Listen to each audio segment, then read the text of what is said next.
A very good day to everyone. This video is going to explain briefly about the current socio-economic status and system in Malaysia by Mr. Alan. Hi, my name is Alan.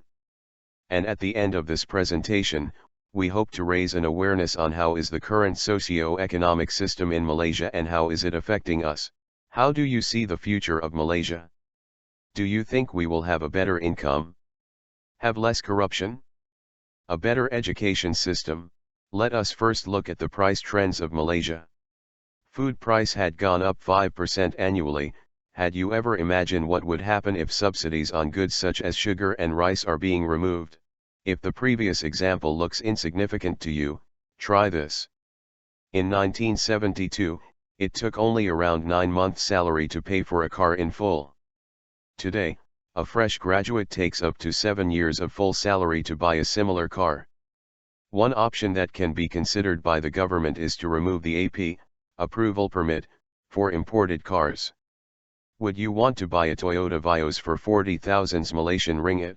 Even if you are satisfied with local cars, how about house prices? Everyone needs a house. It takes around 28 years for a Malaysian to buy a house of his own, which means for some of us, we have to work until we retire to manage to pay for one house. A long period of paying for a house is actually not as normal as we think. Because in the past, we can pay for a house using average salary in about 5 years.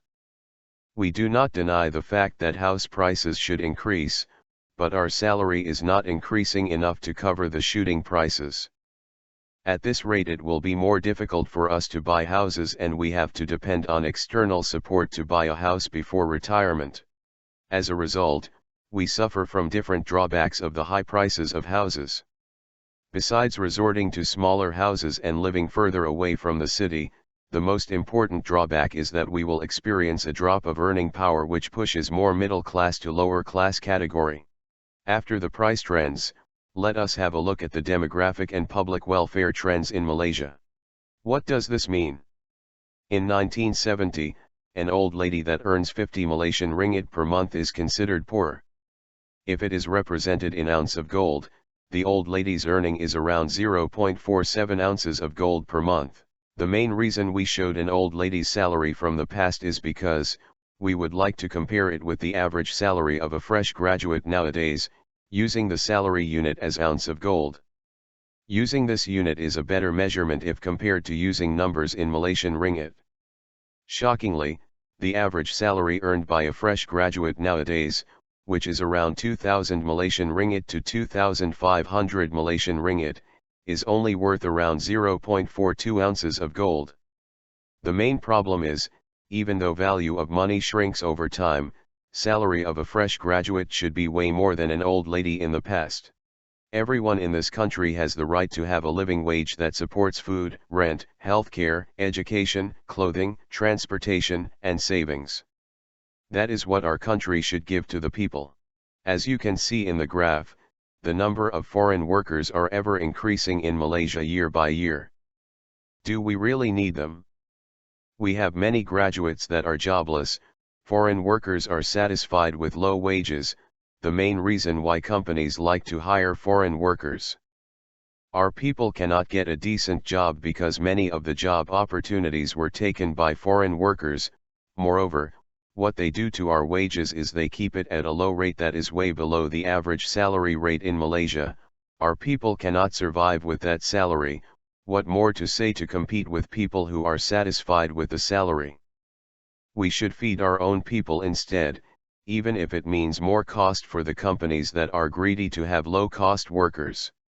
Some may argue that the economic in Malaysia is still fine as there are still many rich people in Malaysia, but what we should ponder upon is the gap between the rich and the poor in Malaysia, the inequality that exists between them.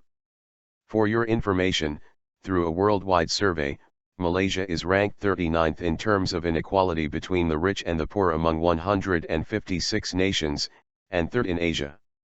This means yes, the rich is very rich, but it also means that the poor is very poor, and most probably the poor are constantly oppressed by the economic that is controlled by the rich.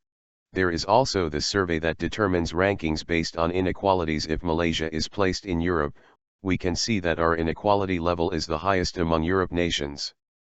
If we aim to be a better developed country, we should be very concerned and responsive to the great economic inequality issue in Malaysia. Lastly, just briefly touching on the economic trends of Malaysia by explaining to you the government gross debts in Malaysia. Using the sources from IMF, International Monetary Fund, it is found out that Malaysia has a government gross debt of around 546 billion Malaysian ringgit in year 2013, resulting from an alarming rate of constant debt increase over the years.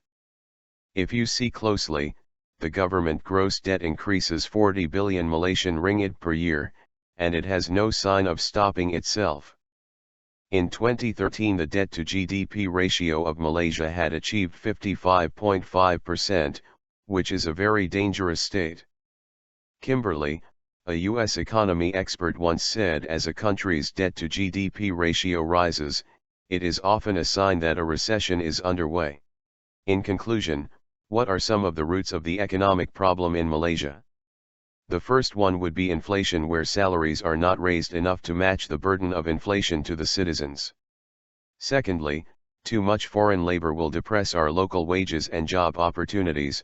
Foreign workers are allowed, but the number of it has increased into such a big amount these days that it harms our citizens' ability to find a good job.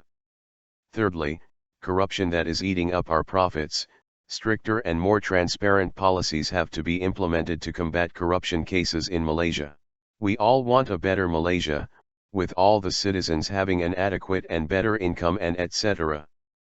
Some policies need to be made or modified to adjust and curb the problems that are harming the future of our country. We have to be aware that it is now at a dangerous state and we have to make some changes for a better Malaysia. Thank you very much for watching this video.